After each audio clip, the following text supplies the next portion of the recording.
Halo teman-teman semua, selamat malam. Boleh dibuka chat box-nya buat nanti kita bisa interaksi bareng-bareng. Jadi nanti gue bisa ada pertanyaan, teman-teman bisa jawab juga. By the way, gue mohon izin untuk pakai gue lu, biar lebih lancar ngomongnya. Oke, sebelumnya thank you banget buat tim dari CLCC yang udah undang kami untuk bisa sharing di sini. Gue juga nggak nyangka kalau gue bisa diundang untuk pelayanan, untuk ngobrol di dalam community, church community, local church gitu ya. Karena it's about mungkin berbulan-bulan yang lalu atau mungkin tahun lalu gitu terakhir kayaknya. Nah, terus gini, gue pengen sharing. Jadi tema yang hari ini adalah tentang investasi versus spekulasi. Nah, sebelum gue mulai, gue mau kasih tahu dulu bahwa nanti gue lebih banyak ngajarin soal teknis sedikit, tapi gue akan bawain dasar pakai ayat juga, jadi dari firman Tuhan, tapi sedikit aja untuk sebagai pembuka dan penutup. Sisa-sisanya, tengahnya kita ngomongin soal teknis. Oke? Yuk, kita mulai. Sebelumnya, salam kenal semuanya. Nama gue Ken Henderson, gue founder dari GetRich. Gue sebenarnya apa ya bisa dibilang gue udah punya pengalaman sejak 2012 untuk investasi, tapi gue di 2014 tuh norak karena gue secara keuangan itu gue tidak mengerti. Gue cuma tahu oke, invest, gue pengen duit gue bertumbuh, tapi gue nggak ngerti harusnya duit gue tuh dikemanain. Bahkan gue boleh dibilang tuh jadi OKB pada tahun 2014, 15, dan 16 gue jatuh. Jadi di 2014 itu OKB-nya gimana? Gue bisa dapat income 20 juta dalam waktu 1 hari dan berkali-kali, tapi gue akhirnya langsung belanjain duitnya. Kenapa? Karena gue pengen kelihatan kaya. Which is itu sebenarnya mindset yang salah gitu ya. Akhirnya gue jatuh. Gue dulu gue menyebut diri gue yang dulu adalah OKB, orang kaya bego. Bukan orang kaya baru, orang kaya bego. Karena emang melakukan banyak kesalahan gitu, termasuk dalam investasi. Gue lebih banyak melakukan spekulasi dulu gitu. Nah, buat teman-teman semua yang hadir malam ini, gue penasaran. Menurut kalian harta itu apa sih? Menurut kalian boleh ditulis. Ada yang mungkin mau berpendapat keluarga gitu, harta yang paling berharga adalah keluarga gitu kan? Ini gue nggak tahu antara kalian yang udah masuk deh chatnya, udah pada masuk chatnya. Aset tetap, sesuatu yang berharga, oke. Gue penasaran karena gue perlu tanyain pendapat kalian karena gue yakin lu semua punya keputusan keuangan yang berbeda. Pasti kita punya alasan yang berbeda masing-masing dari kita ketika ketemu sebuah isu keuangan dan membuat keputusan. Nah, ini yang pengen kita gali nih sebenarnya hari ini. Spekulasi versus investasi. Ketika kita pikir duit kita kayaknya bakal bertumbuh di suatu tempat, we have to think again, apakah beneran terjadi atau tidak? Beneran sesuai dengan kenyataan ekspektasi kita bakal bertumbuh atau tidak? Nah, ini yang gue bilang tadi di awal, gue bahas dulu beberapa. Ini cuma satu doang sih ayatnya. Dua deh ternyata. 1 Timotius 6 ayat 9-10 dari terjemahan baru. Tetapi mereka yang ingin kaya terjatuh dalam pencobaan, ke dalam jerat, dan ke dalam berbagai nafsu yang hampa dan yang mencelakakan, yang menenggelamkan manusia ke dalam keruntuhan dan kebinasaan. Karena akar segala kejahatan ialah cinta uang. Sebab oleh memburu uanglah beberapa orang telah menyimpang dari iman dan menyiksa dirinya dengan berbagai-bagai duka. Nah, ini cuman basic doang yang mau gue bahas. Selebihnya abis itu kita mau bahas soal lebih ke praktikalnya. Tadi kan di ayat sebelumnya dibahas tuh, karena akar segala kejahatan ialah cinta uang. Nah, yang gue pengen bahas di sini kata-kata cinta uang nih. Banyak orang pengen cepet kaya, banyak banget. Dan itu yang menurut gue jadi dark side of social media, karena di social media itu orang memunculkan harta benda desirable, very very desirable untuk bisa punya barang mewah. Terus biasanya yang terjadi ketika mau menjebak seseorang ke dalam investasi yang bodong misalkan, yang ditunjukin ialah barang-barang yang desirable itu kan, yang uangnya banyak, terus mobil-mobil mewah dan lain-lain. Salah nggak sih sebenarnya punya barang-barang itu? Punya barang itu nggak salah. Tapi yang salah adalah ketika kita jadi jatuh cinta terhadap barang itu gitu loh. Dan cinta itu kan bagian dari emosi. Makanya di ayat tadi itu karena akar dari segala kejahatan ialah cinta uang. Nah, cinta kan bagian dari emosi nih. Pertanyaannya buat kita semua yang lagi malam ini nonton, lu dimanapun lu berada, pas lu lagi bikin keputusan investasi, lu pakai logika atau emosi nih?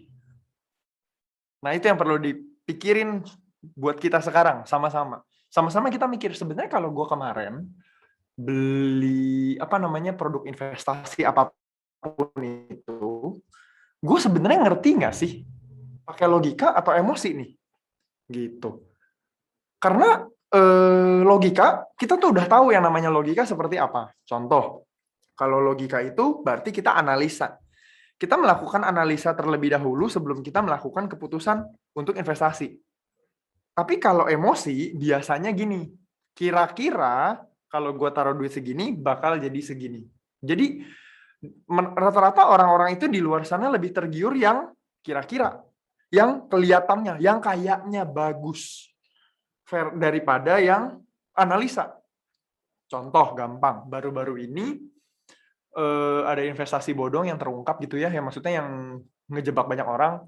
Gue sebut aja mereknya, ada Sunton, Mark AI, dan lain-lain. Gue nggak bilang, bilangnya ya, menurut gue itu resiko masing-masing sih. Karena kebetulan pas lagi muncul itu kemarin, Sunton, gue lagi belajar Forex secara manual. Dan gue belajarin mana yang legal, mana yang ilegal, mana yang bodong. Begitu gue lihat gue bisa tahu mana yang legal, mana yang ilegal, dan mana yang bodong. Caranya adalah gue harus mencoba satu persatu, betul? Jadi gue cobain. Tapi gue nggak sampai deposit, gue baru daftar doang di akunnya si Sunton. Begitu gue daftar, gue lihat kok dia minta kita punya data, dia minta KTP, dia minta kita punya rekening bank, kartu ATM. Begitu gue nggak klik upload, tapi gue next, kenapa bisa lanjut? Nah, menurut gue itu udah sebuah keanehan. Terus udah begitu gue ngeliat chartnya, wah ini chartnya juga aneh banget gitu. Jadi ya, buat orang yang ngerti, oke, ini bukan hal yang bagus. Tapi buat orang-orang yang nggak ngerti, itu kan ngerasanya kayak ini duit gampang. Gue taruh segini, 3 menit kemudian, gue dapat duit lebih banyak. Dan ini kan sebuah hal yang menurut gue too good to be true. Tapi mungkin menurut sebagian orang ya nggak apa-apa. Ini katanya nggak usah kerja keras bisa dapat duit lewat ini caranya. Tapi itu emosional, bikin lu jadi lebih emosional. Karena ketika lu taruh duit, let's say 10 juta, dan lu bisa untung cepet dalam waktu singkat, permainan emosi lu akan bertambah. Lu akan berpikir seperti ini, kalau gue taruh 10 juta bisa untung 10% dalam waktu singkat, kalau gitu gue taruh 100 juta aja biar bisa dapetin 10 juta. Dan ketika hal itu terus berlanjut, dikasih enak, begitu dijebak sekali, jebret, jatuh, hilang semua profitnya plus modalnya. Dan hal ini tuh udah terjadi berkali-kali, bukan cuma Sunton, bukan cuma Mark AI, tapi di tahun 2017-18 ada yang namanya MIA dan GCG Asia. Itu udah hal yang berulang. Dan selama kita nggak belajar dari kesalahan, kita akan kena lagi di hari-hari berikutnya, di tempat lain. Skemanya sama, tapi cara approach-nya yang berbeda, hasilnya tetap sama, gitu. Nah, jadi di sini gue pengen ajak teman-teman semua, intinya apa sih sebelum lu melakukan keputusan investasi, lu harus tahu betul ini duit lu dikemanain, gitu. Jadi lu penting banget untuk melakukan analisa. Contoh, kalau di saham, kan bisa dianalisa tuh. Kalau di Forex secara manual, kita bisa analisa juga, pakai technical analysis. Gitu. Ini agak teknis bahasanya. Gue nggak tahu nih teman-teman pada tahu atau enggak yang gue sebutin, tapi gue cuma kasih contoh aja. Jadi intinya adalah, kita harus pikir dengan baik-baik. Gitu. Oke, gue lanjut ya. Nah, emosi yang sering muncul, ketika lu lagi melakukan investasi. Kalau misalkan lo udah cobain investasi, and then, hasilnya bagus banget. Selalu akan ada penyesalan yang muncul. Penyesalannya gini, aduh, kenapa gue cuma masukin segini doang ya? Kenapa gue nggak masukin lebih banyak lagi? Gitu. Ada juga orang-orang yang, ini gue cuma kasih beberapa contoh, ada juga orang-orang yang kalau investasi nilainya naik, dia mikirnya gini, aduh tahu gitu gue all in aja. Dan ini adalah pemikiran emosi yang sebenarnya salah. Bahaya, gue nggak bisa bilang salah sih. Bahaya lah. Bahaya banget untuk lu karena lu punya kebutuhan yang lain-lain. Bahkan yang jadi salah kan ketika kemarin banyak teman-teman yang, bukan teman-teman sih, banyak orang yang sampai masuk media karena dia melakukan pinjaman online dengan banyak untuk bisa investasi. Which is bahaya banget. Ketika dia nilai investasinya turun, ruginya 2 kali. Rugi di investasi iya, rugi dibayar pinjol plus bunga. Kena juga gitu. Jadi kita butuh yang namanya money management. Kita butuh yang namanya money management. Tujuannya apa? Tujuannya supaya kita bisa memanage resiko. Nah, ini yang bagian teknis yang kita bisa sama-sama pelajarin nih. Masih ingat nggak cerita tentang bangsa Israel mau masuk ke tanah Kanaan? Gue nggak usah sebutin ayatnya, tapi gue yakin lo pada ingat. Terus di situ dibilang tanah Kanaan itu banyak berlimpah susu dan madunya. Nah, sebenarnya yang pengen gue kasih tahu nih ke teman-teman, susu sama madu tuh punya 2 karakteristik yang sangat-sangat berbeda. Susu itu nggak bisa tahan berapa lama, gitu kan. Lu kalau beli susu hari ini, lu buka, apalagi zaman dulu kagak ada kulkas tuh. Bangsa Israel nggak punya kulkas zaman dulu. Lu beli susu, lu buka, sehari masih bisa minum. 2 hari masih bisa minum. 3 hari udah nggak, ya mungkin udah 2 hari udah agak-agak bau, hari ketiga udah nggak bisa minum. Ada yang harus habis dengan cepat. Sedangkan madu itu punya expired yang sangat-sangat lama, bertahun-tahun. Gitu. Jadi kita punya duit, itu penting buat kita bagi-bagi nih posnya. Kita harus melakukan money management, even di dalam investasinya kita pun kita perlu melakukan manajemen lagi. Tapi gue bahas dari keuangannya dulu. Keuangannya dulu nih. Ada namanya konsep 3S. 3S ini gue pakai untuk keuangan gue sendiri juga gue pakai. Ini gue jelasin konsepnya. Gue jelasin angka presentasinya. Tapi angka persenannya ini subjektif, teman-teman semua. Angkanya ini subjektif. Jadi lu perlu kalibrasi sendiri buat keuangan lu. Karena income kita bisa jadi berbeda angkanya, presentasinya juga bisa berbeda. 3S ini apa aja? S yang pertama adalah sharing. Sharing itu besarannya berapa persen sih? Terserah lu. Tapi waktu gue di awal, ketika gue habis jatuh, jadi gue belum sempat cerita deh kayaknya keuangan gue. Jadi gue sempet jadi OKB, teman-teman semua. OKB itu orang kaya bego kalau menurut gue, bukan orang kaya baru. Karena gue punya duit 20 juta dalam waktu sehari dan berkali-kali. Tapi karena gue nggak bisa atur keuangan, gue jadi jatuh miskin karena gue banyakan belanja, gue banyakan beli barang gitu. Nah, akhirnya setelah gue jatuh, gue cari guru yang ngomongin keuangan secara netral. Kebetulan di Indonesia gue nggak ketemu waktu itu. Biasanya guru-guru di Indonesia abis ngajarin keuangan, dia ngarahin, nih lu instrumen ini aja. Akhirnya gue juga sempat kejebak, gue beli properti. Bukan salah propertinya, bukan salah propertinya, tapi salahnya karena gue nggak ngerti keuangan gue sendiri. Makanya gue bikin keputusan keuangan yang salah. Gitu. Nah, habis itu gue belajar ke luar negeri, belajar sama Tony Robbins, di Harv Eker, sama satu lagi Robert Kiyosaki, and then gue balik ke Indonesia dan gue praktekin. Nah, ini salah satu formula yang gue pakai. Ketika gue ngomongin sharing, waktu itu gue cuma bisa per puluhan. Gue nggak bisa bagi duit ke yang lain lagi karena duit gue cuma 2 juta. Sebulan dapat 2 juta. Ketika sebulan dapat 2 juta, gue punya persenan buat hiburan pun cuman 10%. Jadi 200.000 gue bagi 4 minggu. 4 minggu itu tiap minggu 50.000. Gue bilang sama calon istri gue, waktu itu masih pacaran. Olive, ini kita cuma punya 50.000 nih. Kita pacarannya kemana ya?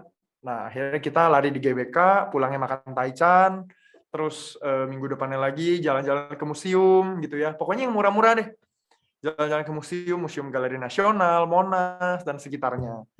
Minggu depannya lagi apa? Nonton online. Kan ya, gue yakin teman-teman pada tahu lah, selain di XX1, yang tiketnya harga satunya 50.000, 60.000 kalau weekend, ada yang namanya website nonton gratis. Belum ada Netflix zaman itu, belum booming. Jadi ya gue nonton kayak gitu aja, karena gue harus menghemat gitu kan. Nah, gue balik lagi ke sini sekarang, si 3S. Jadi S yang pertama itu adalah si sharing. Sharing buat perpuluhan, buat donasi, buat kasih orang tua, apapun itu semuanya di dalam si post sharing. Persentasenya lo yang atur. S yang kedua adalah SIP. S yang kedua gue singkat SIP. SIP. Saving, investing, and then protection. Saving buat apa? Saving tentunya buat dana darurat. Terus buat one day lu mau keluarin duit, misalkan lu nabung untuk one day lu beli tiket pesawat, mau kemana, mau liburan misalkan gitu ya. Nah, semuanya lu taruh di dalam si saving. Buat dana cadangan juga di saving. Terus I-nya adalah investing. Nah, investing ini yang mau kita bahas kan. Tadi ASI analisa dan lain-lain. Nanti di belakang gue jelasin lebih banyak. Intinya investasi pun, investasi itu lu harus bagi ke beberapa jenis resiko. Jadi ada yang namanya low risk, medium risk, and high risk. Masing-masing orang suka yang mana, terserah. Kalau misalkan lu tipe yang low risk, ya berarti lu taruh di instrumen yang memberikan pertumbuhannya itu, ya ini realita, lu harus terima kenyataannya kalau yang low risk pasti pertumbuhannya lebih dikit daripada yang high risk, itu udah pasti. Tapi kejatuhannya juga sedikit dibandingkan dengan yang high risk. Jadi relatif aman deh, gitu. Relatif aman. Contohnya apa?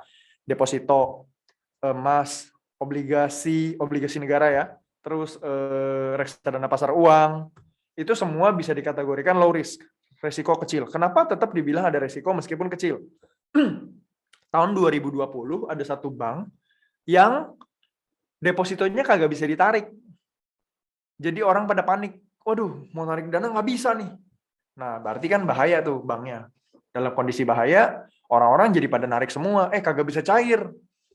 Nah, makanya tetap ada resiko gitu. Meskipun kecil resikonya. Nah, kalau lu suka yang resiko kecil, lu bisa taruh di sana, tapi tentu lu perlu diversifikasi. Jadi, let's say gini, volume keuangan lu dari 100%, volume keuangan untuk pos investasi lu dari 100%, 60%-nya boleh lu taruh di yang low risk. Sisanya medium risk dan high risk gitu. Medium risk apa aja sih? Medium risk itu ada yang reksadana pendapatan tetap, reksadana saham, reksadana campuran, reksadana indeks atau ETF gitu. Peer-to-peer lending juga gue masukin di situ. Kenapa ya? Karena ya ini kenyataan yang ada ya, peer-to-peer lending itu sampai saat ini sih kelihatannya semuanya bagus-bagus aja. Tapi ada nggak sih yang gagal bayar? Adalah, ada-ada aja gitu. Yang gagal bayar mah tetap bisa terjadi. Lu pinjemin duit ke teman lu aja, teman lu bisa gagal bayar. Apalagi ini lu pinjemin duit ke orang yang kagak lu kenal. Kok bisa sekarang peer-to-peer lending bertumbuh sekali dan rasanya balik modal terus? Karena ada investor di belakangnya. Jadi ada yang ngejagain. Meskipun orang itu gagal bayar, tetap dibayarin ke lu gitu. Jadi resikonya tetap ada nggak? Ada-ada aja. Contoh yang ada resiko seperti apa? Jadi ada peer-to-peer lending yang mungkin investornya belum gitu kencang duitnya. Semua peminjam itu dikasih, semua dana yang kita pinjamkan itu diasuransikan. Jadi ketika si peminjam gagal bayar, dana lo tetap balik 80%. Jadi tetap ada selisih 20% yang bisa terjadi gitu kan. That's why itu tetap dimasukkan ke dalam resiko menengah lah gitu. Lanjut. Nah, yang tadi low risk, medium risk, sekarang yang high risk. Nah, yang high risk itu ada saham. Saham itu termasuk high risk. Volatilnya lumayan berasa. Terus ada saham, terus ada cryptocurrency, terus ada forex. Apalagi? I guess itu sih. Jadi ya sesuai dengan namanya itu high risk. High risk diimbangi dengan high return. That's the point kan. Yang legal ya. Kita ngomongin yang legal, bukan yang ilegal. Kalau yang legal, high risk diimbangi dengan high return. Tapi bisa nggak sih lu mengecilkan resiko? Bisa. Lu bukan mengecilkan resiko aja, lu cuman membuat resiko itu bisa diukur. Nah, makanya kita butuh melakukan analisa sebelumnya. Analisa buat apa sih? Gue misalkan ngomongin contoh saham ya. Kalau saham itu kan ada fundamental, ada teknikal, ada bandarmologi. Nah, ini kan semua analisa yang kita lakukan supaya ketika kita mau beli saham perusahaan tersebut, kita tahu ekspektasi kita apa. Gitu. Well, gue bahas lanjut ke belakang deh soal si saham nanti ya. Tadi ada SIP, P-nya ini masih S yang kedua nih soalnya. P-nya adalah protection. Protection itu ya untuk kita jaga diri lah. Maksudnya buat jagain resiko gitu loh. Kalau lu misalkan seseorang misalkan dia jatuh sakit, harus masuk rumah sakit, biaya kan gede. Itu gue yakin semua orang udah tahu. Tapi nggak banyak orang yang mau punya asuransi. Nah itu kan bahaya gitu loh. Jadi tetap penting buat punya asuransi. Nah asuransi detailnya gimana? Gue takut waktu gue nggak cukup sebenarnya. Tapi kalau nanti cukup, gue bakal ceritain ya. Intinya lu perlu punya asuransi kesehatan, punya asuransi jiwa, punya asuransi penyakit kritis. Nah, kalau unit link itu sebenarnya bukan investasi. Tapi unit link itu adalah dana yang dipakai buat menjaga supaya polis lu tetap hidup. Jadi kalau misalkan lu lagi nggak bisa bayar polis lu, dana dari unit link bisa dipakai buat bayarin polis supaya tetap hidup gitu. Lanjut, itu SIP, S yang kedua ya. Nah, S yang ketiga itu adalah spending. Spending. Gue nggak tahu nih, teman-teman pada catat nggak sih? Karena gue nggak sambil lihat ini apa namanya kamera nih. Gue penasaran mau lihat dong. Sambil pada catat ya, oke, nice. S yang ketiga adalah spending. Spending buat apa aja? Spending buat needs, kebutuhan kita. Wants, apa yang kita pengen, hiburan gitu kan. Kebutuhan hidup dan gaya hidup boleh selama ada budgetnya gitu. Terus spending buat apa lagi? Buat pertumbuhan hidup. Pertumbuhan hidup. Contohnya, maksudnya gimana sih pertumbuhan hidup? Lo ikut kelas, kita bersyukur hari ini lo ikut kelas di gereja gitu ya, maksudnya di CLCC, tapi di luar sana pasti ada kelas-kelas lain juga yang bisa lo ikutin untuk memperlengkapi diri lo. Nah, kan butuh biaya tuh. Lo harus spending juga ke sana untuk bikin hidup lo tetap bertumbuh. Singkatnya gini, lu perlu belajar ilmu di luar dari sekolah dan kuliah untuk bisa bikin hidup lu tetap lebih bertumbuh dan tetap relevan sama keadaan yang ada sekarang. Gitu.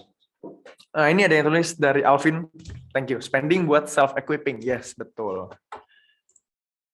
Nah, ini ini contoh persentasenya. Tapi ini nggak harus sama, teman-teman semua. By the way, lu bisa DM ke gue di IG gue, Ken Henderson, buat dapetin tabelnya. Jadi gue punya tabel untuk lu atur lu punya presentase keuangan dan nge-tracking expense lu. Kenapa sih kita perlu tracking expense? Gini, kesehatan keuangan diukur dari mana? Dari lu punya income versus lu punya pengeluaran, expense. Kalau lu punya income ternyata lebih kecil dan pengeluaran lu lebih besar, kan itu berarti lu minus terus gitu kan. Nah, makanya lu perlu tracking nih, expense lu kemana aja. Ibaratnya gini, ada satu prinsip yang gue juga pakai, apa yang bisa diukur bisa ditingkatin, gitu kan. Sama aja kayak ban mobil, kalau ban mobil itu bocor, lu pasti datang ke pom bensin buat SPBU gitu ya, buat lu ke tukang tambal bannya. Di tukang tambal bannya nanti ban lu disabunin tuh untuk cari bagian mana yang bocor kan. Sorry, sebelum lu disabunin bannya, dicek dulu tekanan anginnya. Dicek dulu tekanan anginnya, kalau normalnya 30 PSI, kalau misalkan cuma 10, 8, nah berarti ini bocor nih gitu. Nah, dia habis mengindikasikan, oke Pak, ini bocor nih. Dia kasih sabun dulu untuk cari tahu mana yang berbusa, mana yang bocor. Nah, habis itu baru ditambal. Setelah ditambal, diisi lagi tekanan anginnya, masukin 30 PSI yang normal gitu. Nah, dalam keuangan, ini juga hal yang sama. Ini juga hal yang sama. Kalau banyak orang di luar sana, mereka berusaha untuk tambel di banyak tempat, tambel keuangannya dengan cara kerja lebih keras, kerja mati-matian, ningkatin income, tapi dia lupa cari titik yang bocor di mana. Ya kalau dia berusaha tumble di banyak tempat, tapi kalau titik bocornya nggak ditambel, ya sampai kapanpun itu bakal bocor terus, dan itu yang bikin dia keuangannya gitu-gitu aja. Ya ibarat ban mobil ya, bannya tetap kempes. Lu tambel di tempat lain, malah yang ada bannya rusak gitu kan. Jadi penting buat kita tracking tuh expense-nya kita. Nah, nanti lu bakal ngecek expense lu trackingnya kemana aja, dan di tabel itu lu bakal bandingin dari keuangan lu, lu bakal bandingin dari pengeluaran lu versus budget yang udah lu siapin untuk 3S ini. Gitu. Itu nanti, thank you Alvin udah di chat ya, ada di chat box. Teman-teman nanti silahkan DM gue aja di @ken_henderson buat dapetin tabelnya. Itu bisa lu pakai kok, pasti bisa lu pakai. Lanjut ya. Oh sorry, ini ada titipan sponsor dari tim Richmond gue. Ini teman-teman screenshot aja deh. Jadi tuh ini tuh salah satu produk di GetRich, di mana kita tuh punya kelas buat ngajarin keuangan dan investasi secara mendalam. Kayak kita juga kasih tahu analisa saham, terus ngomongin instrumen yang lainnya juga gitu. Jadi kayak di sini ada Sandi juga gitu. Sandi suka ceritain saham yang lagi dia analisa dan yang lagi bagus kira-kira nih apa gitu. Di screenshot aja ada kode. Jadi ini si Richmond siapin kode CLCC. Nanti lu pakai kode CLCC untuk buat dapetin potongan 20% sampai dengan jam 1 siang besok. Linknya di sini nih. bit.ly/investorich tapi pakai angka 1 gitu. Udah itu aja. Gue lanjut lagi ya. Nah, praktis menurut gue, praktek itu penting banget buat bikin kita jadi lebih bagus dari kemarin. Gue nggak percaya dengan orang bilang practice makes perfect, tapi practice makes better. Jadi lu perlu mulai buat cari tahu nih sekarang keuangan lu ngira-ngira dulu aja sambil kita ngobrol saat ini kan lu bisa ngira-ngira. Ternyata selama ini keuangan gue kepake paling banyak buat apa ya? Gitu. Gue sampai saat ini kalau boleh kasih contoh, gue sampai saat ini gunting rambut di tempat yang murah, teman-teman. Gue bayar gunting rambut tuh cuma 20.000. Gue kasih tips abangnya 10.000 karena pijitnya enak. Tapi dulu gue gunting rambut di salon, ya di mall lah, gimana sih, 100.000 gitu sekali potong. Dan sekali potong 100.000, 2 minggu sekali gue harus potong, karena gue banyak muncul di depan publik. Jadi gue sebulan tadinya menghabiskan 200.000, 1 tahun gue menghabiskan 2.400.000 untuk potong rambut. Nah, semenjak gue ketemu yang namanya Asgar, gue yakin ya teman-teman yang cowok pasti tahu di sini Asgar. Asli Garut. Harganya kan murah tuh. Ya gue keramasnya di rumah. Dan gue menyempatkan kayak emang sediain waktu gitu buat datang ke sana kalau bisa pagi-pagi sebelum gue kerja gitu, supaya gue belum keramas, jadi sekalian gitu. Nah sekarang tadinya bahkan cuma 15.000, sekarang kalau 30.000 gue termasuk tips, gue kali 2 60.000 dikali 12 bulan jauh lebih murah kan, dari 2.400.000 jadi cuma 720.000 gitu. Oke, lanjut. Nah, ini tadi gue udah ceritain ya, investasi ada low, medium, sama high. Gue udah ceritain nih tadi. Nah, gue mau kasih contoh, teman-teman. Contoh analisa saham. Jadi, yang namanya spekulasi itu tuh, tadi kita udah sama-sama tahu kalau spekulasi, lu biasanya beli karena kata orang nih kayaknya bagus nih. Kalau kata Sandi, kalau boleh gue kutip, lu ngaku investor tapi lu mau untung tapi lu nggak mau baca. Wah, susah deh. Susah banget. Kenapa? Lu nggak mau analisa itu pasti lu membaca, men. Jadi penting banget buat lu membaca laporan keuangan, atau kalau kayak di GetRich tuh tadi di Investorich kita ada kasih hasil analisa dari yang kita tahu gitu. Teman-teman perlu baca tuh hasil analisanya. Nah, yang pengen gue highlight gini. Semua saham bagus atau jeleknya itu tergantung lu pakai perspektif siapa. Karena gini, sorry, gue mau tahu waktu gue masih ada berapa lama ya? Sampai wait. Kayaknya masih cukup sih. Oke. Sampai mana tadi gue ngomong? Jadi analisa saham itu belum tentu menurut lu bagus, menurut gue bagus. Gitu. Perspektif lu sama gue bisa beda. Nah, tinggal kita pede-pedean siapa, maksudnya analisanya lebih dalam siapa gitu. Nah, gue pengen kasih tahu ada 6 tipe saham yang gue pelajarin dari Peter Lynch. Jadi Peter Lynch bilang, saham itu ada yang namanya growth stocks. Growth stocks itu, ini singkat aja, tapi semoga teman-teman dapat insight-nya. Growth stock itu ada yang slow grower, ada yang medium grower, dan ada yang fast grower. Bedanya apa? Kalau slow grower, namanya perusahaan, dia bertumbuhnya kalau sudah lambat, artinya dia sudah mature, udah tua, dia bingung mau ekspansi kemana lagi gitu kan. Karena semuanya udah diekspansi gitu. Jadi wajar kalau dia slow grower gitu. Kalau dia udah mature, biasanya ciri-cirinya dia bagi dividennya mah gede. Karena apa? Dia nggak butuh dana buat ekspansi, udah gede company-nya. Nah, kalau medium grower, tunggu, gue bahas dari yang fast grower dulu deh. Soalnya medium tengah-tengahnya, lu bisa kira-kira sendiri lah. Kalau yang fast grower, karena dia butuh pertumbuhan yang cepat, harga sahamnya pun biasanya lebih volatil. Kalau yang tadi slow grower, harga sahamnya nggak gitu volatil biasanya. Si yang fast grower ini, dia butuh pertumbuhan yang cepat. Nah, dividennya biasanya dia nggak bagiin atau dividennya kecil sekali. Karena dia pakai dananya buat ekspansi gede-gedean gitu. Karena dia ekspansi gede-gedean, nggak heran kan kalau harganya juga berasa tuh, volatilnya juga berasa. Nah, kalau medium grower ya dia ada di tengah-tengahnya lah. Kira-kira dia masih ada bagi dividen, dia ada pertumbuhan, dan bisa dinilai kalau itu saham yang oke gitu. Maksudnya saham yang wait, bukan oke ya. Kayak sahamnya masih ada resikonya nih, resikonya apa? Lalu bisa tahu lah gitu. Kalau yang si medium grower. Sampai sini soal grower udah 3 tuh yang kebahas. Jadi ada 3 lagi. Ada yang namanya cyclical. Saham yang cyclical gimana? Contohnya adalah komoditi, ada waktunya naik, ada waktunya turun. Gitu. Ya jangan sampai lu beli pas di atas, lu jual di bawah. Itu namanya donasi. Terus yang harus terjadi gimana? Lu beli saat di bawah. Dan ini butuh analisa untuk lu bisa beli di bawah. Gitu. Terus berikutnya ada yang namanya asset play. Biasanya saham-saham yang asset play itu dia punya aset banyak. Tercerminkan kelihatan dari laporan keuangannya. Contoh, saham A dia punya land bank yang banyak, nilainya ditulis juga gitu, nilainya berapa. Nah, itu kan ketahuan di laporan keuangan.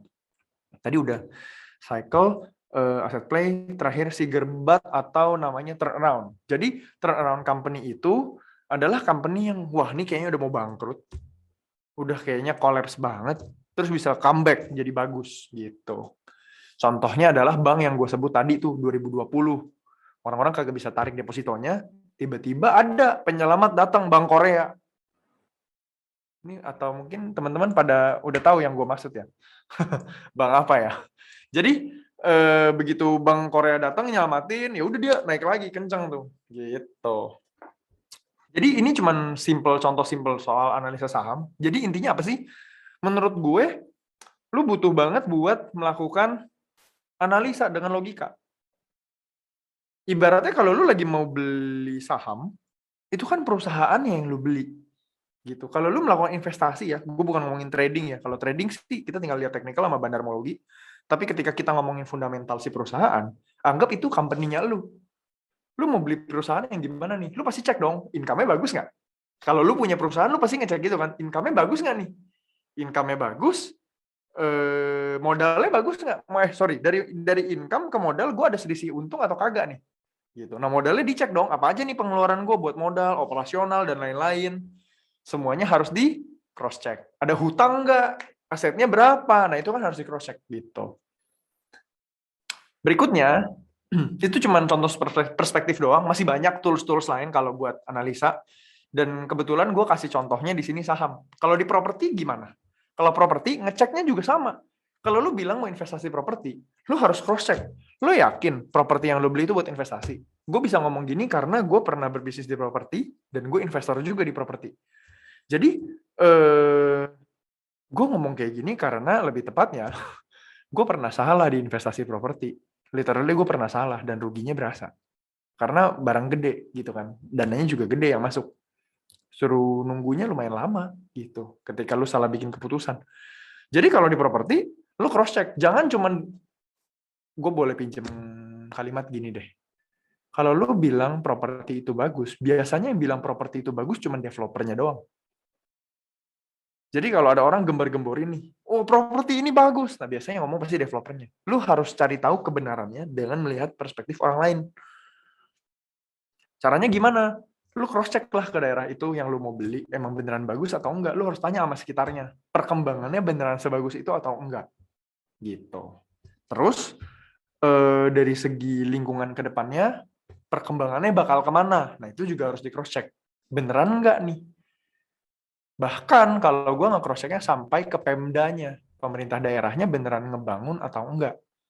Karena ada daerah yang gue kerjain, tapi emang Pemdanya, sorry to say, aku bingung bilangnya gimana ya. Ya agak gitulah. Area yang pengembang gede masuk jadi bagus, area yang pengembang kecil semua daerahnya jelek. Ya karena emang dia terimanya agak basah lah. Ini agak lahan basah lah, bisa dibilang gitu. Jadi gue bingung membahasakannya, tapi kelihatan kalau Pemdanya cuma ngepro yang seperti itu, giliran rakyat yang biasa nggak gitu dikerjain gitu. Dan itu kan berbahaya sebenarnya. Kalau lu mikir mau investasi dan pertumbuhan nilainya lu pikir cepet, taunya kagak. Dan ada orang-orang yang mikir kalau beli investasi properti itu buat gue tinggal, harganya naik. Nah ini juga salah. Kenapa? Itu cuma portfolio income, bukan passive income, bukan investasi yang sesungguhnya. Karena rumah itu harganya naik, kalau lu jual, kalau lu tinggal di dalam situ, rumahnya harga naik berapapun, kagak bisa lu tarik keuntungannya karena lu tinggal di dalamnya. Gitu. Kecuali lu pisah-pisah, oke, lantai 1 jadiin laundry, lantai 2 jadiin kos-kosan, lantai 3 baru rumah gua. Nah, itu beneran investasi karena menghasilkan income gitu kan. Atau lantai 1 jadi Indomaret, lantai 2 kos-kosan. Di antara kos-kosan semuanya ada satu kamar yang buat jadi rumah gua. Nah, itu ya beneran jadi investasi gitu. Oke, lanjut ya. Nah, ini salah satu prinsip juga yang gua pakai. Hati-hati dengan publikasi gratis yang masif.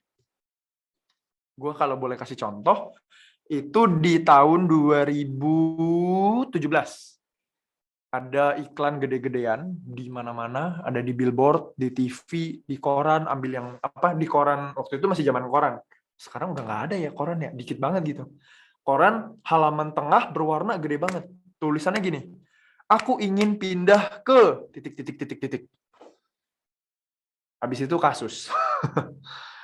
gue nggak apa ya namanya, gue bukan nggak sebut brandnya ya, tapi ya gue nggak tahu detailnya sampai saat ini mereka ada pembangunan atau tidak.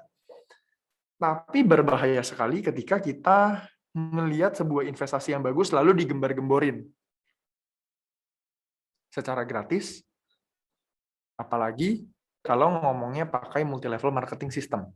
Gue dulu anak MLM soalnya, jadi gue bukan ngejelekin MLM-nya, tapi emang ada celah di situ untuk membahayakan orang-orang karena bilang oh ini investasi yang bagus nih, terus lu jualin di investasinya lu rugi, tapi lu jualin sistemnya biar lu balik modal.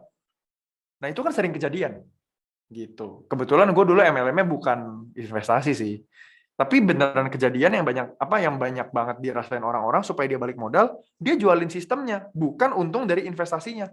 Soalnya kalau emang lu untung dari investasinya, ya udah, untunglah. Apa biasanya orang-orang itu ngerasa kalau ini investasi bagus, dia malah keep it secret dan dia jagain, paling cuma kasih tahu ke circle dekatnya doang gitu. Dan itu yang harus di note. That's why gue nggak gitu suka sama publikasi yang gratis. Contoh lagi berikutnya adalah 2017, pada waktu itu orang-orang rame sebutin Bitcoin. Gue nggak bilang Bitcoin jelek, nggak, sama sekali nggak.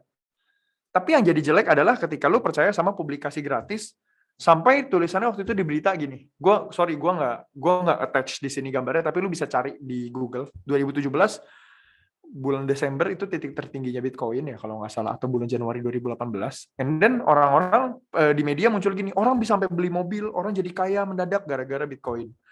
Jadi masyarakat jelata yang kagak ngerti Bitcoin apa, rame-rame beli Bitcoin. Nah, kita harus waspada dengan agenda tersembunyi ini. Gitu. Jangan sampai ketika lo beli, habis itu jatuh harganya. Dan itu bakal jadi pelajaran berharga deh. Bahkan di 2020, 2021 ketika Bitcoin naik, banyak orang yang kena juga kan. Wah, beli Bitcoin rame-rame, habis beli jatuh, bye-bye. Gitu. That's why, kalau gua, ini cuma contoh doang yang gua kasih tahu. Kalau kayak di Billionaire Class, di Investorage, kita tuh melakukan analisa dan kita kasih tahu teman-teman, ini keputusan beli di masing-masing ya. Bukan kita ngegoreng saham, enggak. Gue ngerasa itu bukan hal yang secara etika bagus sih. Itu kayak nggak cocok lah sama value-nya gue. Itu bukan etika yang bagus lah menurut gue gitu. Well, tapi ya di Indonesia kejadian nggak? Ada aja sih orang-orang yang ngegoreng saham, tapi kita bukan aliran itu gitu loh. Jadi that's why kita analisa, ini kita kasih tahu ini keputusan beli silahkan. Lu mau beli boleh, nggak apa-apa juga gitu. Perlu sih waspada dengan agenda tersembunyi dan hati-hati dengan free publication. Ketika free publication muncul itu, ketika publikasi yang masif dan gratis itu muncul, biasanya udah ada orang yang dari bawah standby untuk jualan di atas. Gitu. Oke, lanjut. Nah, ini udah masuk ke penutup teman-teman semua. Buat orang-orang yang pengen cepet kaya, pengen yang instan gitu ya. Ini mungkin boleh dicatat buat kita sih. Amsal 28 ayat 20, orang jujur akan diberkati Tuhan, tetapi orang yang ingin cepat kaya tak luput dari hukuman. Terus Amsal 13 ayat 11, harta yang cepat diperoleh akan berkurang, tetapi siapa mengumpulkan sedikit demi sedikit menjadi kaya. Nah, terus kita sebagai anak-anak yang hidup di dalam Tuhan, kita mesti gimana? Ini silahkan di screenshot aja sih. Yang pengen gue note adalah gini, dia yang kaya jadi miskin, supaya kita yang miskin jadi kaya. Dan ini kan kejadian yang sudah terjadi di kayu salib 2000 tahun lalu. Berarti artinya kita udah kaya dong. Jadi ngapain cepet kaya lagi? Ini yang ngomong bukan gue loh, bukan Ken Henderson loh. Ini yang ngomong Alkitab. Alkitab yang lu pakai, Alkitab yang gue pakai, isinya sama. Jadi dia yang kaya jadi miskin supaya kita yang miskin jadi kaya. Gitu. Nah, artinya sebenarnya kita tuh udah kaya dari sononya. Kita tuh udah kaya dari sononya, serius deh. Jadi nggak perlu kita mengejar buru-buru pengen cepet kaya. Enggak gitu mainnya. Dan biasanya orang-orang yang pengen cepet kaya, mereka yang kejebak sama investasi bodong. Bener kan? Karena spekulasi. Lu cobain deh 10 juta, jadi 15 juta. Kalau gitu gue taruh 100 juta. Habis 100 juta, lu taruh lagi 1 miliar. Habis itu bye-bye, ditinggal sama bandar. Jadi hati-hatilah teman-teman semua. Satu penutup, teman-teman semua pasti tahu ayat ini. Ini sering banget gue pakai, maksudnya gue suka banget sama ayat ini. Karena di mana hartamu berada, di situ hatimu berada. Di situ juga hatimu berada. Matius 6 ayat 21. Kan artinya gini ya, di mana hartamu berada, di situ hatimu berada. Hartamu kemana pergi, hatimu ngikut juga pergi gitu. Gimana? Berarti konsep yang sama kita balik nih sekarang. Di mana hatimu berada, di situ hartamu berada. Berarti kalau kita ngomongin secara kapasitas dan luas, gimana kalau misalkan kita memperbesar hati kita dulu sebagai anak Tuhan gitu ya, hidup dalam kebenaran, kita besarin hatinya kita dulu. Karena dengan kita besarin kapasitas luasnya hati kita, kemanapun kita pergi, harta kita berada di situ. Dan gue yakin, gue percaya banget, Tuhan nggak mungkin pengen anaknya tuh hidup susah. Gue sih percaya gitu ya. Jadi lu gedein kapasitasnya si hati dulu, lu besarin hati lu, and then Tuhan pasti percayain lebih banyak di situ. Karena ini ngomongin soal bagaimana cara lu mengelola harta lu, seberapapun bagaimana lu ngelola apa yang ada di tangan lu, bukan cuma duit. Karena modal lu ada waktu, ada uang, ada tenaga. Yang paling mahal waktu. Waktu yang nggak bisa dibeli balik ketika sudah hilang gitu kan. Dan setiap orang punya 24 jam yang sama. 8 jam buat tidur, 8 jam buat kerja, 8 jam sisanya ini lu ngapain? Gitu kan. Jadi ya gue percaya banget Tuhan Bapak kita di sorga pasti pengennya kita juga bisa hidup enak. Tapi Bapak nggak mau dong kalau kita cuma hidup enaknya sebentar cuma karena hoki doang. Artinya apa? Ya kita emang masih belajar ngelola sih apa yang ada di tangan kita sekarang gitu. Udah sampai sini aja teman-teman semua. Terima kasih banyak. Saya kembalikan kepada panitia. Thank you so much. Mantap sekali. Halo teman-teman. Langsung saya ambil alih ya. Oke, nih Bro Ken ada pertanyaan nih. Bisa nggak sih kalau kita hidup mengandalkan hasil dari trading aja? Atau semacamnya lah untuk pendapatan tetap dan untuk menutupi biaya living cost. Karena zaman sekarang itu, it seems like such an easy money dan duitnya itu besar. Menurut Bro gimana? Banyak sih gue lihat orang-orang trading for living, tapi nih, kalau lu nggak ada kerjaan lain, sorry, maksudnya gini, kalau lu nggak ada modal yang cukup untuk melakukan trading for living, dan lu nggak punya pengalaman yang jam terbang yang cukup, sorry to say itu bahaya. Secara keuangan, secara financial planning itu sangat membahayakan diri lu. Karena gini, kalau lu nggak punya pengalaman, lu nggak akan tahu lu nggak akan rela buat cut loss biasanya. Banyak tuh, gue ketemu sama orang-orang yang gue udah kita kasih tahu ini tuh nggak bagus gitu. Contoh ya, ini cuma contoh doang. Ada teman kita yang baru gabung jadi member, terus dia nanyain dia punya portfolio. Aduh, gue punya emiten A nih. Soalnya katanya teknologi lagi booming banget. Gue beli. Pas IPO gue beli. Begitu hari keberapa, downtrend. Terus jatuh terus. Dan dia mau mencoba untuk menghidupi diri dia dari saham. Gitu. Dan itu kan sebenarnya bahaya. Nah, gue bilang, oke, kalau lu bilang ini bagus, pertanyaan gue, ini saham teknologi A ini nih yang warna merah. Emang lu masih pakai aplikasinya? Enggak sih. Gue juga nggak pakai, gue bilang. Lu coba tanya sekeliling lu, masih pada pakai atau kagak? Jawabannya enggak juga kan. Gue lebih pakai yang warna oranye dan yang warna hijau. Yang oranye buat gue beli makan sehari-hari, yang hijau buat gue belanja. Dan lu beli yang warna merah dan lu masih keep. Artinya apa? Berarti lu cuma takut buat cut loss doang kan. Selama lu nggak melakukan cut loss, lu nggak akan mendapatkan pelajaran apapun. Itu yang perlu lu note, gue bilang. Jadi saran gue sih sebenarnya kalau lu ngomongin trading for living jawabannya bisa, tapi tergantung dari jam terbang lu. Lu udah belajar atau belum nih dari kesalahan-kesalahan yang lama. Banyak orang yang habis melakukan kesalahan, dia lupa evaluasi sama keputusan yang lama. Nah, itu kan jadi hal yang konyol ya. Contoh nih, ini gue cuman nyerempet dikit ke keuangan ya. Tadi kan gue sempet bahas nih, ada tabel 3S yang nanti lu bakal pada bisa minta lewat DM gue. Kalau lu udah catat semua keuangan lu, tapi lu tidak melakukan evaluasi tiap bulannya, itu percuma. Karena lu nggak bakal dapat pelajaran apa-apa. Ketika lu melakukan evaluasi, itu yang jadi penting. Nah, balik ke pertanyaan tadi, trading for living, kalau lu secara modal belum kuat, mendingan lu kerja dulu.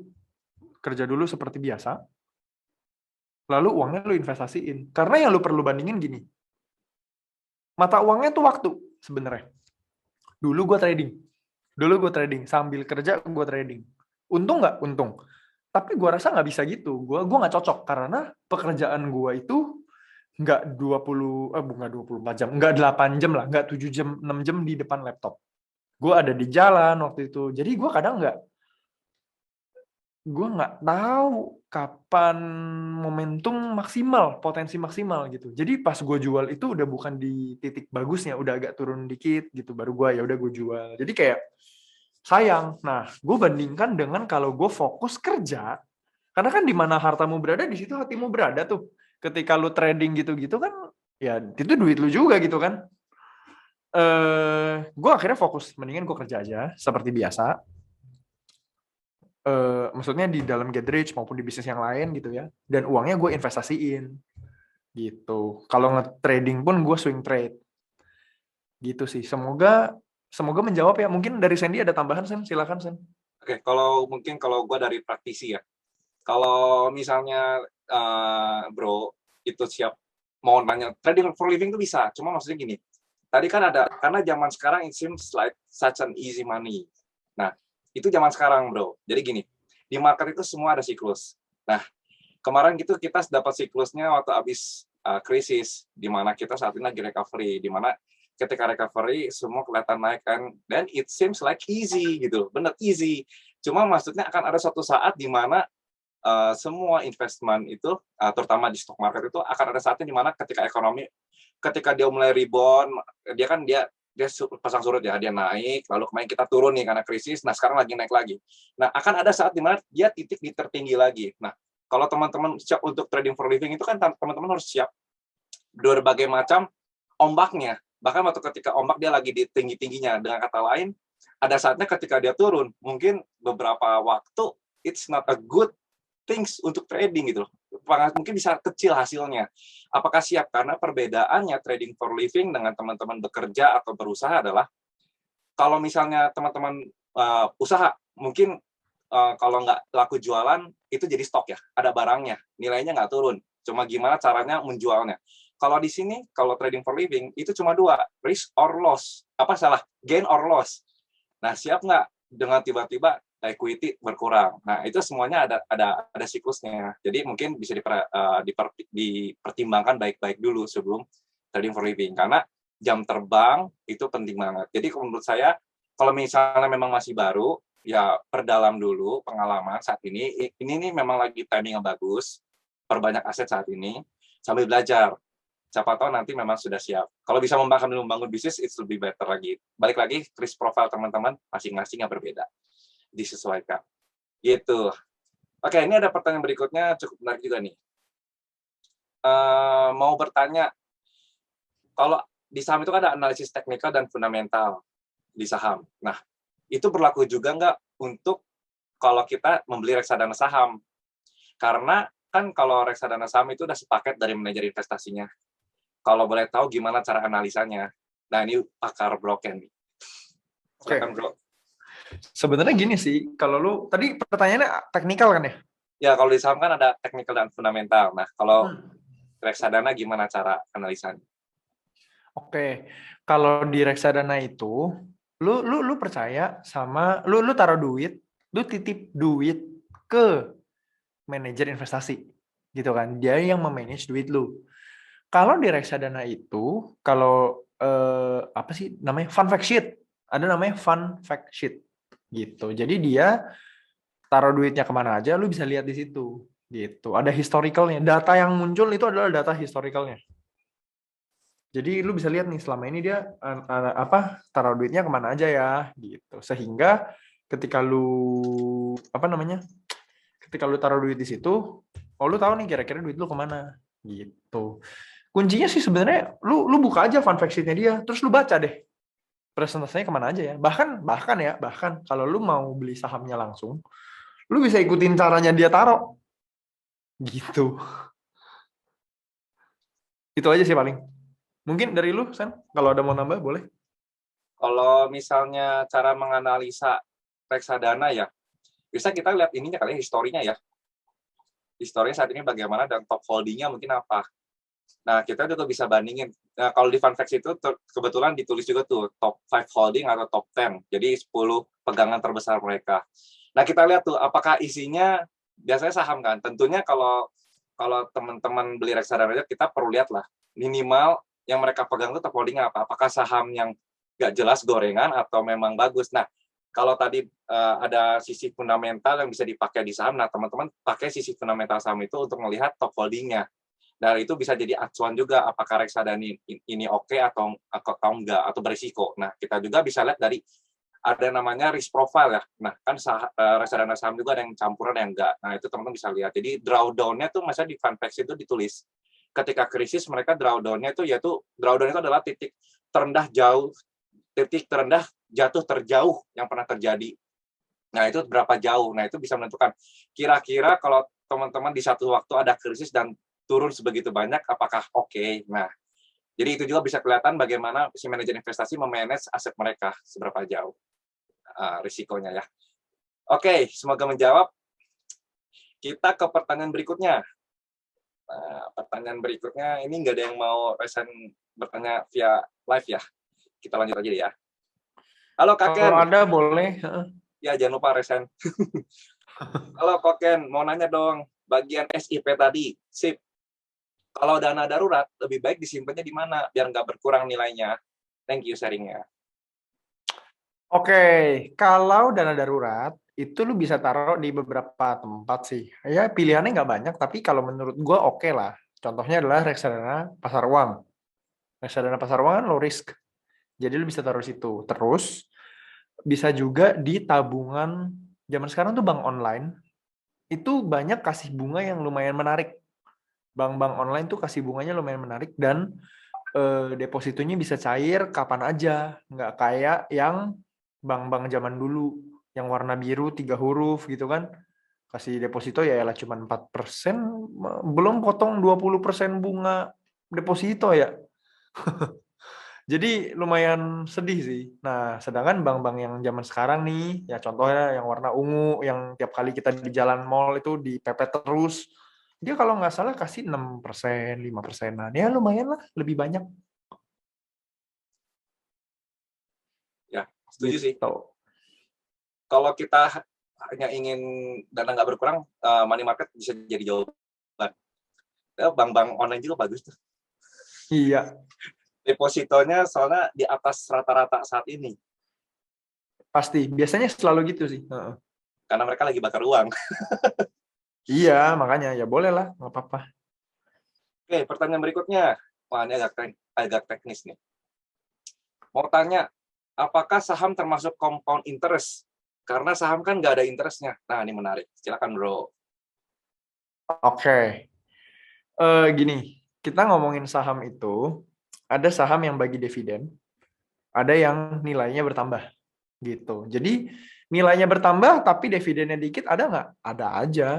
Ada nggak yang sahamnya kasih dividen tapi nilainya segitu-segitu aja? Ada juga. Jadi kayak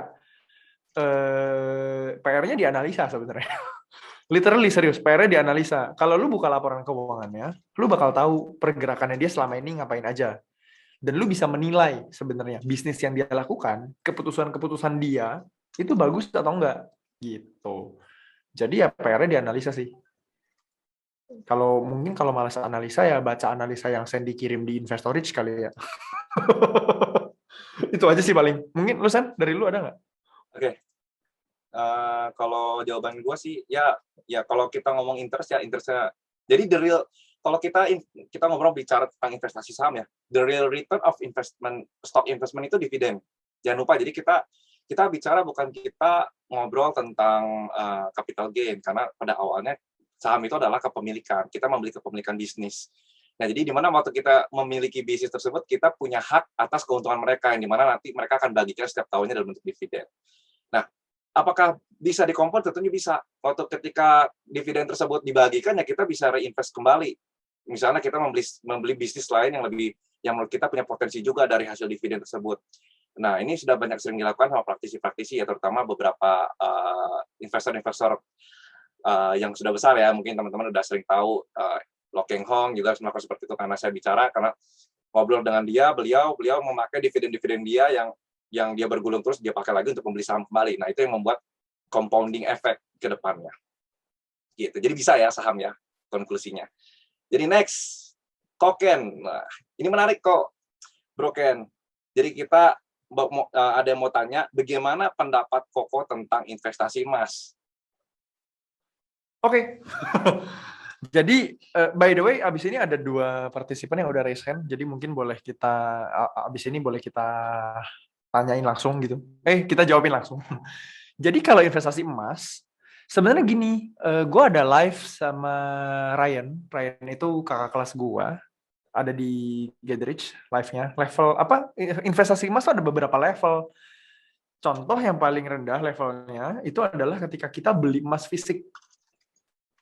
Ketika kita beli emas fisik, itu kan harga beli jual spread-nya lumayan berasa ya. Ada yang 9%, 11% bahkan kemarin tuh gue lihat. Nah, jadi artinya lu beli itu benar-benar buat jangka panjang. Lu habis beli, lu jual lagi langsung rugi. Gitu. Nah, kalau lu mau beli yang spread-nya itu relatif kecil, biasanya emas-emas digital. Emas-emas digital tuh lumayan lebih kecil lah si spreadnya. Tapi barangnya lu kagak pegang gitu. Cuman tadi gue baru bahas sama tim yang nanya, kok mungkin nggak sih sebenarnya investasi emas lu cuma taruh duitnya doang tapi emasnya kagak ada. Ya, sebenarnya meskipun sudah dijamin sudah diawasi berizin OJK dan lain-lain, Derajat kesalahan itu tetap bisa terjadi. Derajat kesalahan itu tetap bisa terjadi. Tapi kan pertanyaannya gini, emang semua orang tiba-tiba mau jual emas? Kayaknya itu jarang terjadi deh. Gitu. Tapi kalau bank, satu orang nggak bisa deposito, tarik nggak bisa tarik, semua orang mau tarik. Tapi kalau emas, so far gue nggak pernah lihat kejadian orang rame-rame mau tarik emasnya sih. Justru malah biasanya kalau lagi huru hara dia taruh duitnya di emas biar pertumbuhannya berasa gitu dan katanya relatif aman.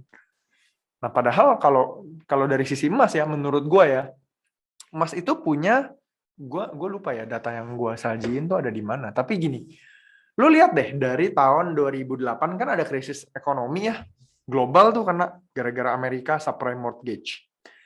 Dari 2009 sampai 2019 pertumbuhan IHSG versus emas versus dolar ini lu bisa cari di investing.com sebenarnya.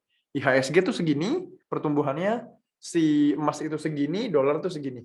Jadi itu 2019. Kan 10 tahun tuh dari 2009 sampai 2019. Menurut gua ketika emas harganya nggak naik terlalu tinggi, itu artinya kondisi lagi aman-aman aja. Tapi ada waktu momentum di mana dia balas dendam.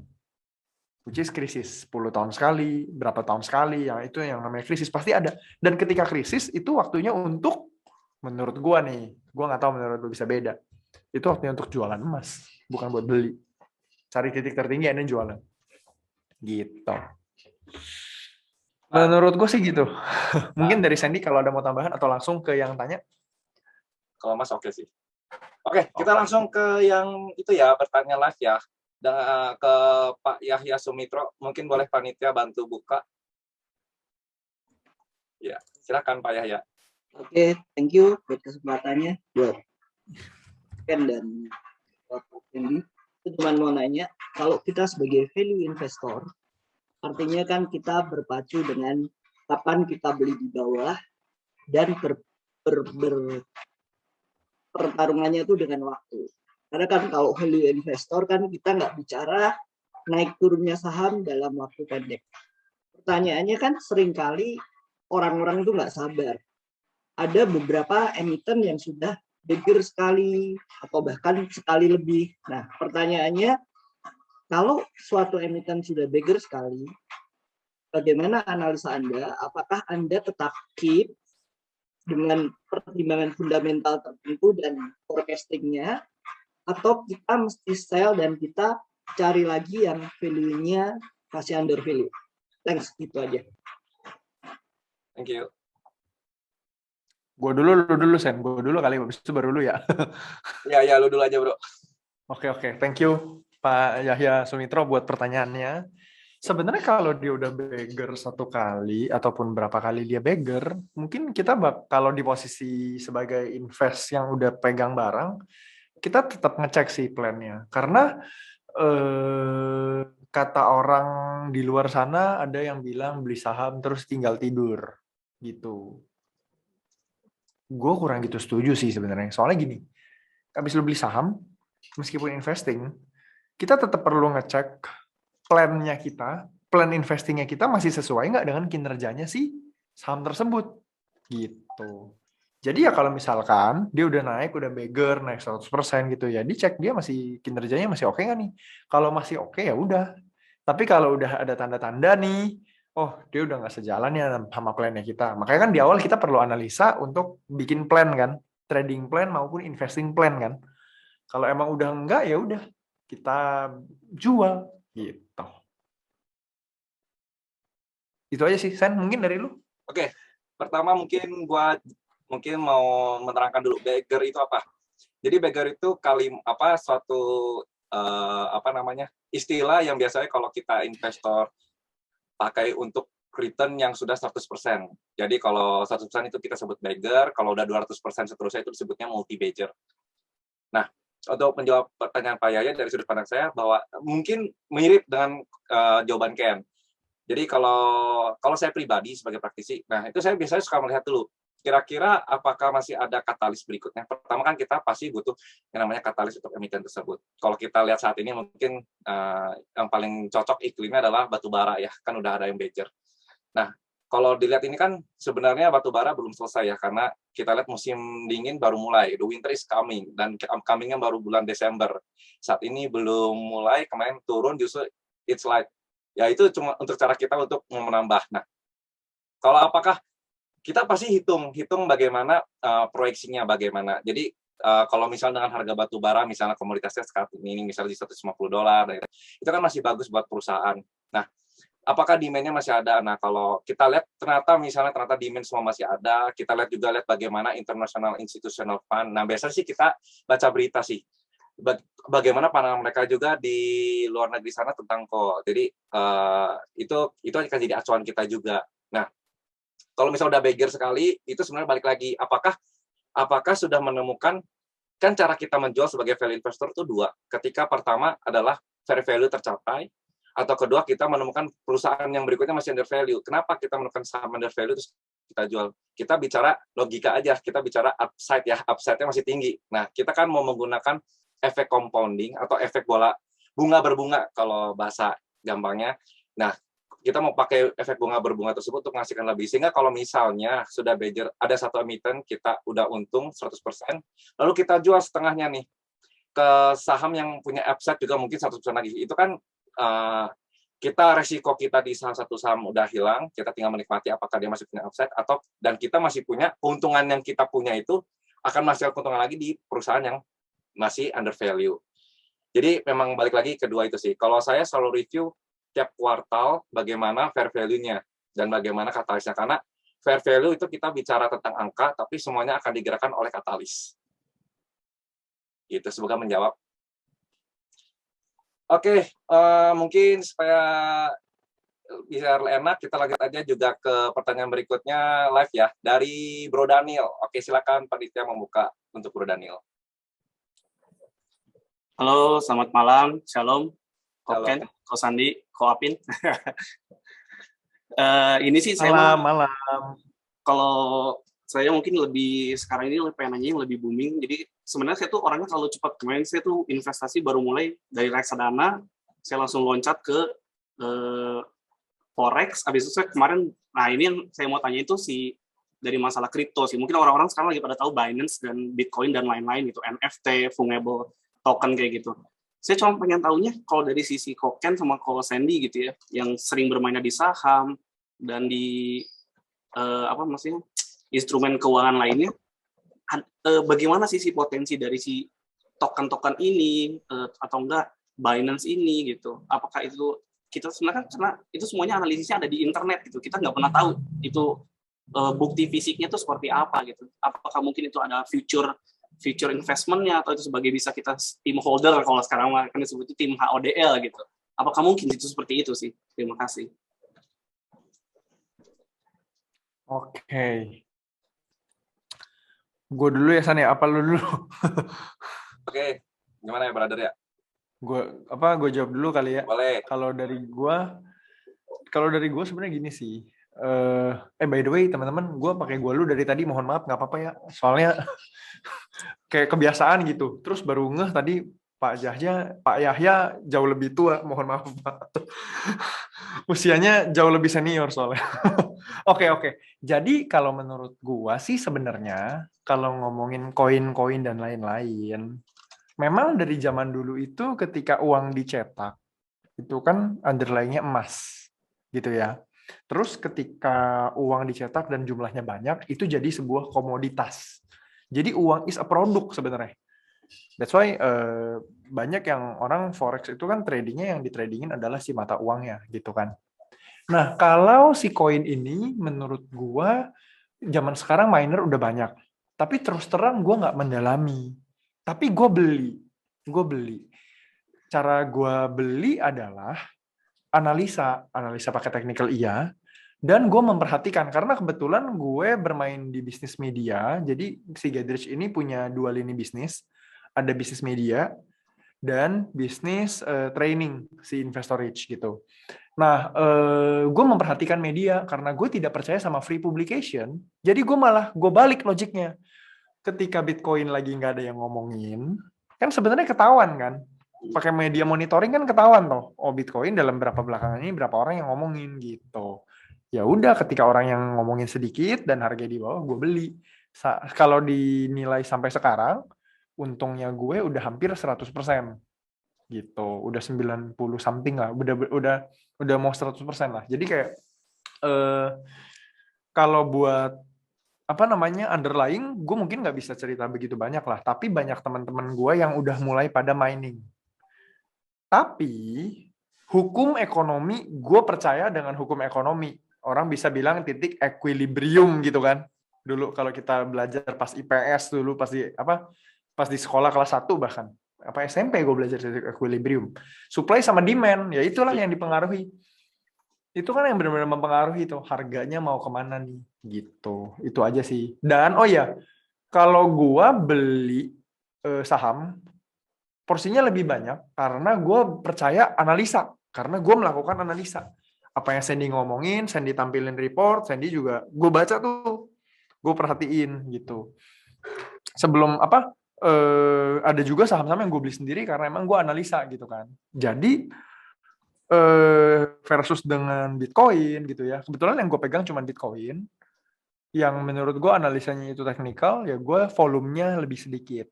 Jadi keuntungannya meskipun udah mau 100%, tapi total aset gua di Bitcoin versus dengan total aset seluruhnya itu cuman 0, berapa persen?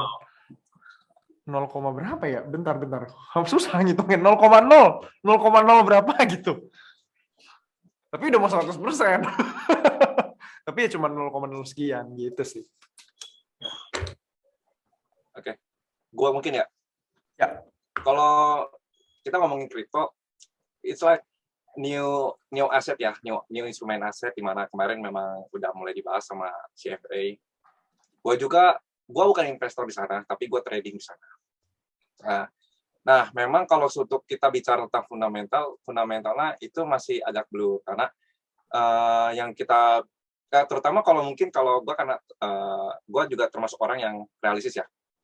Jadi memang underlying itu kurang banget, nggak ada. Tapi gini, saat ini tuh karena kasus makroekonomi di Amerika yang lagi agak semrawut dan mau menghadapi stagflasi, di mana kalau stagflasi kita lihat, ini gue agak teknis nggak apa-apa ya, teman-teman nanti kalau ada yang nggak ngerti, tanya nanti gue bicara lebih simpel. Nah, ini karena Amerika di tahun depan dan beberapa tahun ke depan ini produktivitas nggak akan terlalu naik karena kasus COVID kemarin. Dan biasanya kalau kita melihat krisis ini mirip dengan tahun 1970-an, itu stok market mereka nggak akan kemana-mana. Nah, mungkin kalau dengan kebijakan-kebijakan Biden ke depan mau tax plan dan lain-lain, itu mungkin ada kemungkinan ada malah interest rate naik, itu beberapa perusahaan mungkin mulai goyang. Nah, beberapa institutional fund itu mereka mencari aset berikutnya. Dulu itu emerging market. Jadi kalau gue kita bicara stok, kita bicara sejarah. Jadi waktu itu emerging market yang bicara Jepang, makanya Jepang waktu itu sempat naik tinggi banget stok marketnya. Nah, saat ini tuh emerging market kemarin udah kita semua kena karena kasus pandemi ini global. Nah, mungkin saat ini adalah emerging market yang bisa pulih lebih cepat, itu akan jadi pilihan. Nah, selain itu mereka mencari new asset, yaitu kripto. Kenapa? Karena kripto ini kita juga dekat dengan lagi era teknologi, digitalisasi.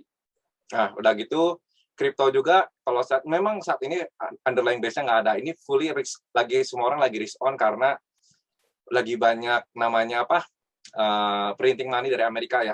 Nah, uangnya itu lari semua ke kripto. Kita tahu bahwa setiap aset itu naik karena supply and demand. Nah, money flow masuk ke sana ya, semua asetnya kebetulan naik. Nah, saat ini memang gue nggak berani bilang apa-apa, yang penting ini.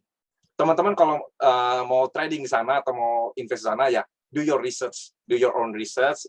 Ada risiko, selalu ada. Di mana risikonya ini ya, gue nggak tahu kapan datangnya, mungkin ketika market kembali normal, semua akan kembali. Karena kalau futures-nya itu mereka akan dijadikan mata uang itu nggak akan mungkin volatile. Karena kalau mata uang yang volatile itu nggak baik untuk pebisnis impor dan ekspor. Nah, Yes. Jadi kalau kita bicara tentang fundamentalnya, ya memang belum ada sih. Kalaupun teman-teman mau investasi, gue tahu ada kripto yang gue dengarnya, gue bukan ahli, ada kripto yang memberikan kayak return gitu ya. Nah, itu mungkin bisa jadi selain deposito lah, sampingan. Substitut lah. sebagai pengganti. Nah, itu mungkin bisa jadi patokan. Mungkin juga yang penting itu adalah aset allocation-nya yang terlalu besar, karena itu termasuk, dan banyak juga ahli investasi yang bisa ahli investasi yang bilang bahwa itu termasuk speculating. Jadi ya jangan terlalu besar lah. Masih speculating di masa depan itu bagaimana? Oke, tapi yang penting adalah do your own research. Kalau Anda yakin, ya sudah. Oke, next-nya kita live Bro Stefanus ya. Silakan Bro Panitia membuka Stefanus. Halo, selamat malam. Malam. Halo, Ya, malam. Salam Pak Ken, Henderson, dan Pak Sandi. Berdasarkan pengalaman Bapak, saya menanyakan, bila kita sudah menentukan instrumen investasi untuk mencapai goal keuangan, bagaimana cara menentukan aset alokasi instrumen investasi yang optimal? Yang kedua, dikaitkan dengan pertanyaan pertama, seberapa sering kita harus mengevaluasi hasil kinerja investasi untuk rebalancing portofolio? Dan yang pertanyaan terakhir, Pak, tadi Pak Ken sudah sebutkan 6 tipe saham Peter Lynch. Nah, itu berapa persentase yang optimal ya Pak yang sebaiknya ada dalam portofolio kita? Terima kasih Pak Ken dan Pak Sandi, Tuhan berkati. Thank you, pertanyaannya luar biasa. Thank you, Stefanus. Gue dulu ya, baru dulu ya, kayak biasa. Jadi kalau tadi untuk optimal, pertanyaan yang pertama itu optimal ini ya, apa namanya, money management-nya, apa portfolio management ya tadi? Boleh tolong di chat nggak, Stefanus? Ya, tadi nanyanya ini, alokasi aset investasi supaya investasi kita optimal hasilnya. Oh, oke. Soalnya tadi ngomongin soal tujuan keuangan kan. Jadi gini, kalau ngomongin tujuan keuangan, pertanyaannya gini sih, lebih ke semua teman-teman yang lain udah pada bikin tujuan keuangan atau belum? Kalau belum, itu PR tuh buat kita semua bikin tujuan keuangan. Tujuan jangka pendek, menengah, dan panjang. Bikin tujuan keuangan pakai apa? Pakai Smarter. Kalau zaman dulu kan banyak Smart Goals tuh. Smart Goals, tapi kita tambahin E sama R di belakangnya. Smarter. E-nya adalah evaluated, R-nya adalah recorded. Jadi, lu evaluasiin, lu punya goal selama ini, perjalanan lu mencapainya udah sampai mana gitu. Nah, terus, kalau kita ngomongin si aset alokasi versus dengan tujuan keuangan, kita bakal bahas yang namanya 3 pilar investasi. Nah, 3 pilar investasi itu apa aja? Ini nggak ada di slide, tapi boleh dicatat buat teman-teman semua. Pilar yang pertama adalah kondisi keuangan kamu saat ini. Cara ngeceknya gimana? Cara ngeceknya pakai tabel yang nanti gue kirim lewat DM IG. Itu lu bisa tahu kondisi keuangan lu sekarang. Ibaratnya apa ya? Income sama pengeluaran, pencatatannya, yang lain-lain, sehat atau tidak. Gitu. Terus, pilar yang kedua adalah resiko profil. Resiko profil lu itu apa? Lu lebih suka yang low risk, medium risk, atau high risk? Tadi sempat gue bahas juga tuh pasti kelas. Nah, dari low, medium, dan high risk ini, kan sebenarnya udah ketahuan tuh pilihannya kita.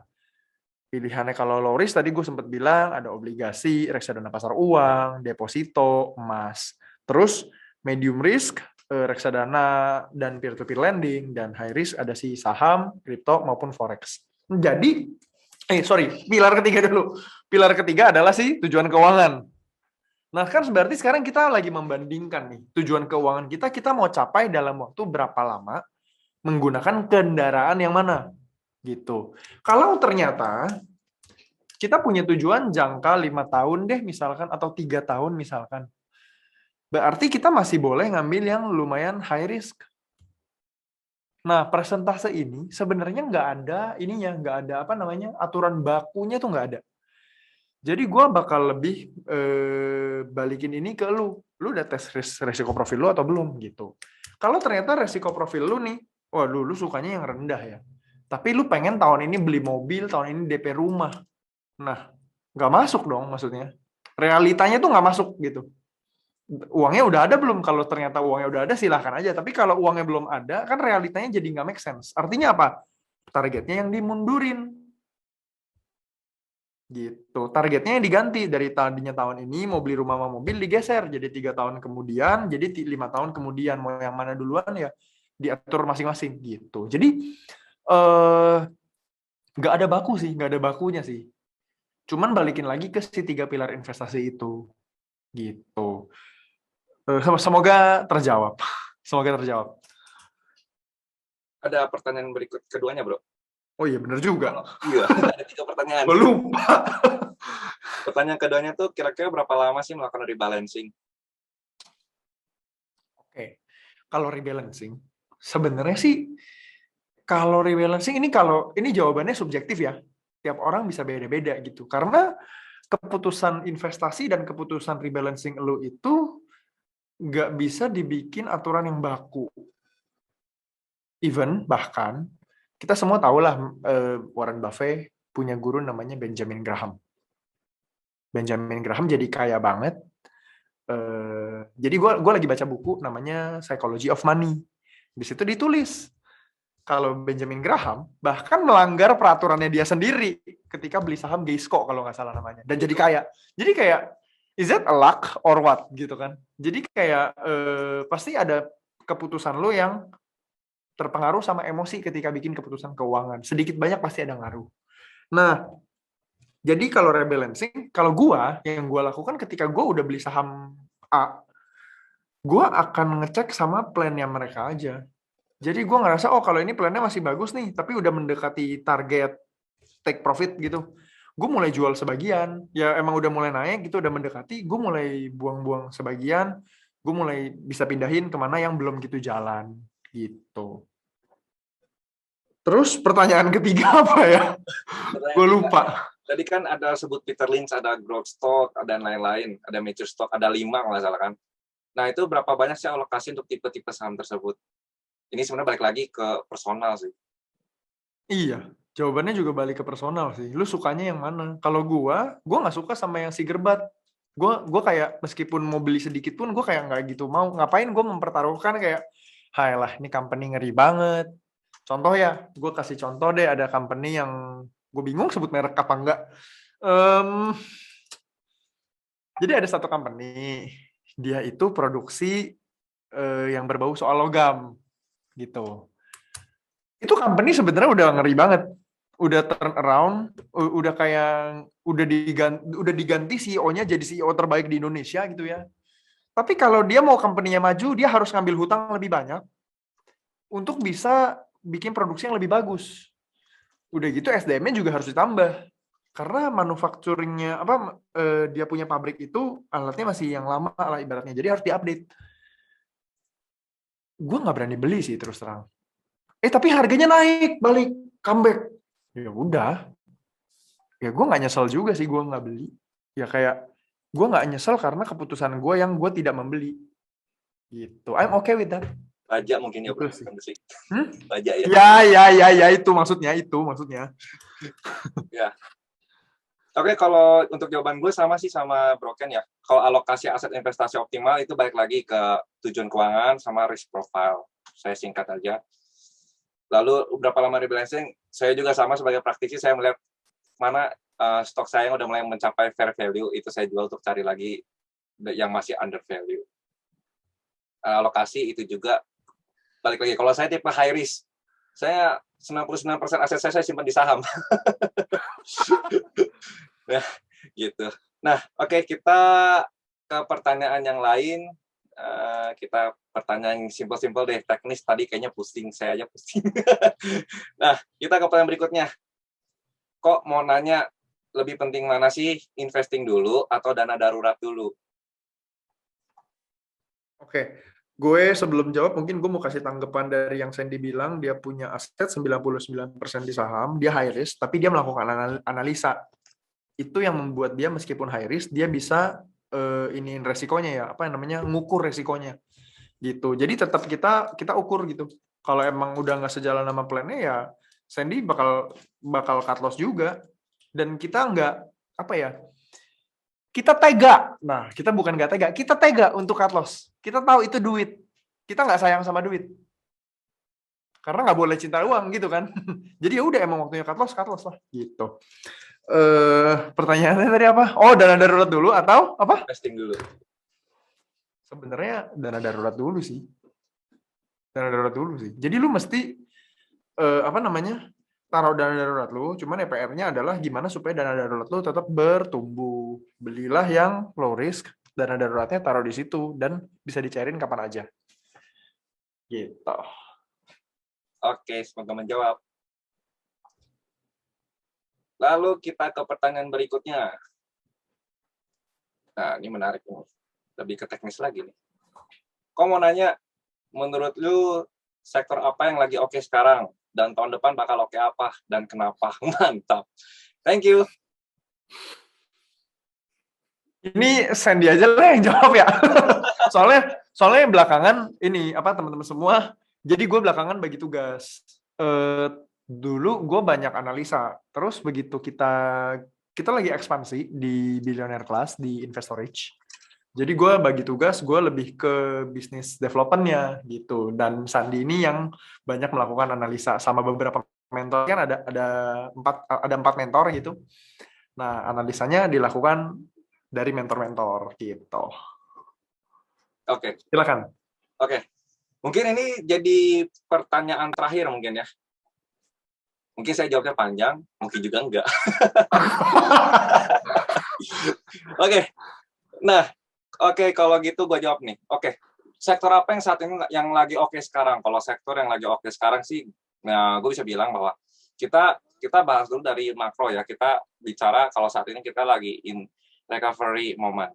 Dimana kalau recovery moment kita sebagai negara yang berkembang, itu pasti kita di-drive sama yang namanya banking, financial. Nah, dari banking ini, tapi banking ini nggak langsung banking, karena setiap krisis itu, karena kita adalah negara yang punya, kita tuh identik dengan negara komoditas. Nah, komoditas ini lagi naik juga kan, karena banyak pemulihan ekonomi di berbagai negara. Tapi kemarin supply sempat terhambat karena waktu COVID kemarin banyak produktivitas yang berhenti. Nah, dengan supply yang begitu erat, ketat, nah dan demand yang balik, nah makanya komoditas naik tinggi. Kita sangat diuntungkan kalau kita bicara makro, karena ini yang nanyanya sepertinya mengerti saham, jadi gue jawabnya agak teknis ya. Nah, karena kita diuntungkan dari secara komoditas, kita lihat bahwa banyak trade balance kita positif. Nah, itu bagus. Nah, dengan hal yang seperti itu, petani-petani ya kayak kita lihatlah CPO sekarang udah naik. CPO maksudnya sawit itu udah naik cukup tinggi dan batu bara juga naik. Itu penambang dan petani itu untungnya besar. Nah, dengan penambang dan petani untungnya besar itu kita punya ada yang namanya multiple effect. Jadi efeknya tuh kayak gemercik air kalau itu. Nah, itu dia melebar di mana petani mungkin akan belanja.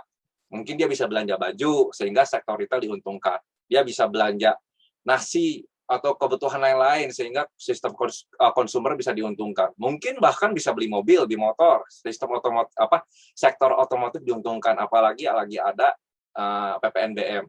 Lalu mungkin aja dia bisa belanja rumah. Nah, efek ini akan bergerak begitu banyak sehingga itu membantu UMKM sekitarnya. Nah, UMKM sekitarnya ini justru akan menjadi suatu keuntungan bagi sektor finansial. Nah, jadi kalau kita bicara sektor apa oke, tentunya pertama gue bullish untuk komoditas. CPO sama batu bara itu gue bullish saat ini. Karena kalau gue belajar dari krisis-krisis sebelumnya, krisis 2000, after tech bubble, after krisis teknologi, tahun 2000 itu kita juga sempat turun bursa. Yang naik itu setelah itu adalah komoditas. Naik cukup tinggi sampai 2004. Lalu habis 2009 juga sempat naik. Lalu 2016 juga kita lihat oil turun, setelah itu naik batu bara naik lagi sampai 2018. Nah, itu punya efek yang oke karena dengan kenaikan komoditasnya tentunya perusahaan produsennya juga diuntungkan.